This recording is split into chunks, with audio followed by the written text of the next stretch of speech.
Sure, you know that the reason God created man is not because God was lacking something. You know there are preachers in the pulpit telling you that you complete God. You don't complete God, oh. They prop you up and build you in the spirit and tell you that God was missing something. So he created man so that man could come and feel a hole in his heart. God is perfect.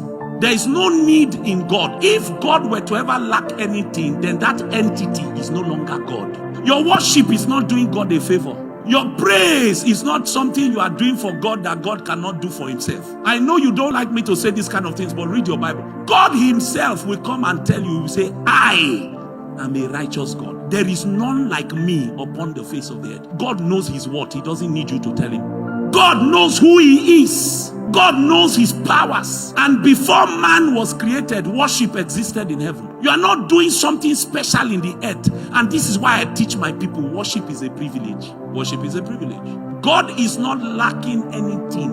And I'm about to say something that might hit your theology a little. God does not need man in the sense of which you describe need.